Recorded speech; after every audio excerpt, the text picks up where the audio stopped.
Oh, I remember 1018. 1018. All the Spanish people were there. Yeah, right? the old Spanish, Roxy. Yeah, old Spanish club. I think I was about 16 years old, and he was just standing there, and he just had like $1 trillion worth of jewelry on him. Yeah, I used to have... And like 4 chicks. Oh, no! And that was the first time I ever witnessed Mike Tyson.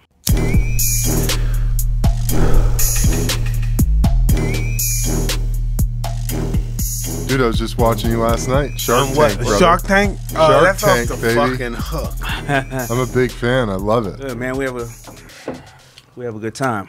Woo! Mike, you want to bring us in? It's gonna be Nah, come on, bring us in. there's Bring a lot us of in, smoke dude. in here Bring us already. You want me to bring us Yeah. in? Hey, everybody, welcome to another episode of Hotboxin. Do you I'm smoke, Evan brother? Britton. No, I don't. Oh, man. You want to do it again? Yeah. Start There we again. go. All right. We'll air it out if we have to. No. I enjoy it. Okay. Oh, no. Give him water. He needs the water. There you go. Yeah. Get your water. Hey, everybody. Welcome to another episode of Hotboxin. I'm Evan Britton. And I'm Mike Tyson. Mike, we got a great guest here, brother. Oh, man, this is a really memorable one. We're not going to forget this one. The one, the only, DAYMOND JOHN. Welcome, my brother. Thank you. FUBU in Thank the house. FUBU, baby! FUBU. Hell yeah, I love it, man. All right. Thanks for coming. It's an honor. I am excited. Have you guys known each other for a while? For years. I've seen them for years. They go back and Yeah, forth. we have a lot of history. A lot of history that Mike probably doesn't know. He might know. Might not remember. I don't know. You gotta tell us. I did a lot of partying. Tell us. Yeah, we do. Well, first time obviously that I ever, he didn't know me. First time I remember getting a couple of dollars, and I went to this club, and I snuck in, and that's the first time I saw the heavyweight champion of the world. You snuck in a club? Club called 1018. Oh, I remember 1018. 1018. All the Spanish people were there. Yeah, right? the old Spanish, Roxy. Yeah, old Spanish club. I think I was about 16 years old, and he was just standing there, and he just had like $1 trillion worth of jewelry on him, Yeah, I used to have... and like 4 chicks. Oh, no. And my dude outside was a stick-up kid, and they said, "Yo, Mike Tyson's in there," and they were like, "We ain't sticking up that motherfucker." Yeah. We was about to take. My boy was about to take his chain off and give it to Mike. Fuck it. Yeah. Here's another one, big man. And that was the first time I ever witnessed Mike Tyson. I forgot those That's days. awesome. Those wild Yeah. days. That's epic, dude. Growing up in New York City. That's amazing. Well, I just read an article about you. Yeah. And Tell us about it. It was really interesting because it ties directly to something we just talked about earlier today, which was the hip hop culture in New York City. Yeah. When Mike was coming up, tying Mike to the hip hop community, but then how FUBU was really inspired out of that as well. Yeah, of course. Absolutely. When we came up in New York with those days, we didn't really have anybody to look up to, in 84 and 85. And what we did have to look up to was this young emerging group of drug dealers, because crack had just started to devastate the neighborhood. So we had these people in our neighborhood named Supreme and Fat Cat and Callie and all these people that we used to look up to. We wanted to be like them.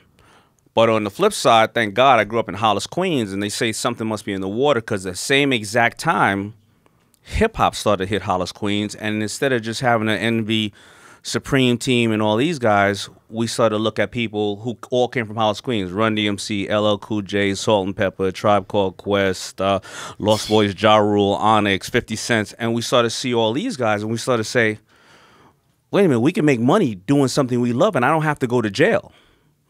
And so hip-hop just started to inspire me, but I realized I couldn't rap, sing, or dance. I could dance, actually. I started to dance. Actually, I started to dance, to tell you the truth. And then I remember going to a audition for Houdini, to become a dancer for Houdini.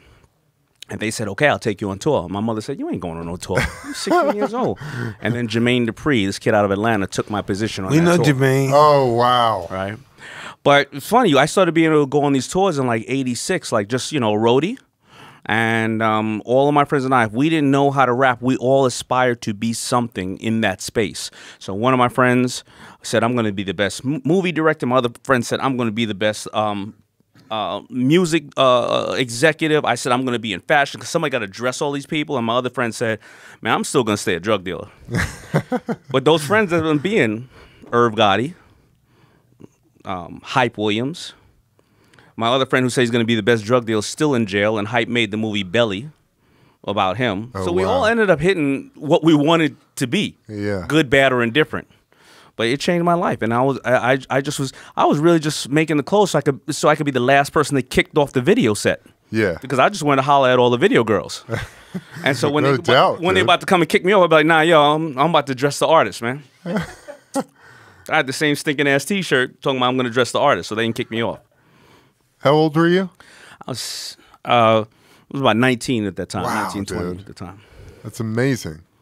Tell us the story about you guys getting LL Cool J to throw one of your shirts on, and that kind of started this whole initial campaign.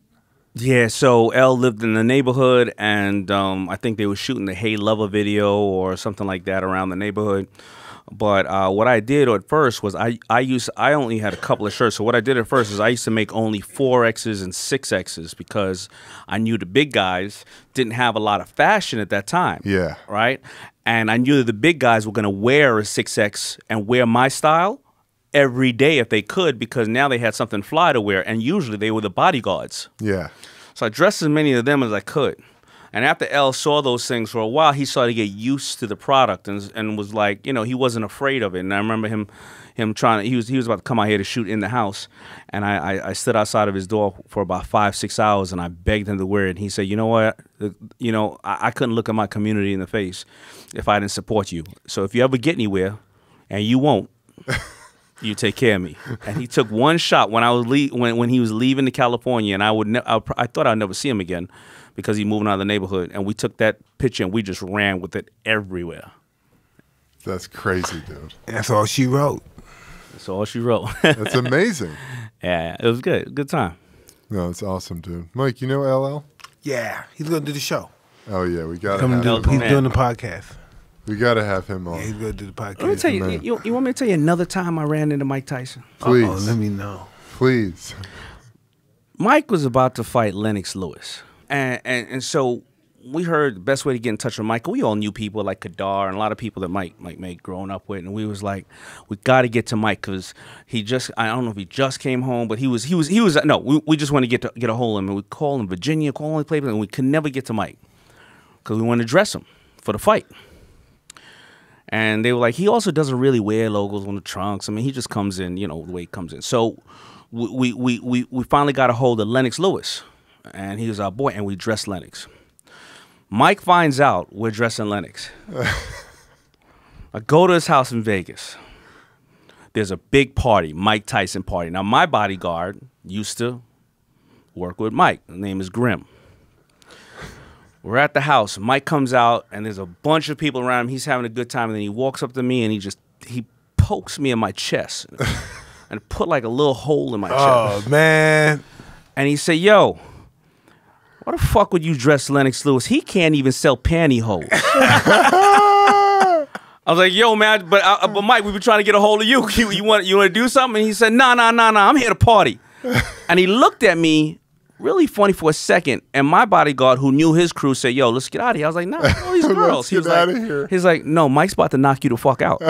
I would not do that. He was like, I seen him smack motherfuckers, and he knocks them the fuck out. Like, let's get out of here, and I don't want to have to start fucking up all the people I know in here. So I leave. About a year later, in Vegas, a trade show or something, I get on a plane. I was late. I'm running because whatever happened. I said, you know what? I got to get a red eye. I got to head out of here. I'm going to leave my whole staff there. I get on a plane. Guess who sits next to me? Motherfucker Mike Tyson. Sits next to me and goes, hello. I go, oh, this motherfucker don't know who I am, right? So I just stand here looking out the window for most of the time. And I said to myself, I still, this was about a year and a half or 2 years ago, I still felt that pain from that little poke that he gave me. And I remember the waitress bringing over the drink, the drink that sat in between us. He fell asleep. And all night, I was trying to spit in his drink. Oh, no. All night, I was like, dude. You're evil. Fuck. I'm like, I ain't never gonna beat him. Seriously? I ain't never gonna beat him. So hold on, let me get a tuna fish sandwich so I can make sure there's some substance to this lungi. Oh, man, mean. And I'm gonna man. spit in this motherfucker's drink right now. Oh no. I'm glad. I hope I didn't drink I it. never spit. Oh no. I was too afraid to spit in there. I hope So- I never drank it. So when we landed, fuck. we getting our bags, and then my partners on the plane. And Mike didn't really put together it was me until He didn't saw know. all my partners together, and we were leaving, and he looked at us like, ooh. I'm not like that no more. I'm enlightened. That's And ever since crazy. after that, it's been all love since Mike. Thank God I ain't spitting your drink, baby. Thank God. Yeah. Thank God. Hey, you. Are you subscribed to make sure that you see all these videos with free advice, chats, and business experts, and content that will motivate and inspire you? If not, come on. Hit the subscribe button and commit. Below is your chance to level up and learn every single week. I'll see you in there.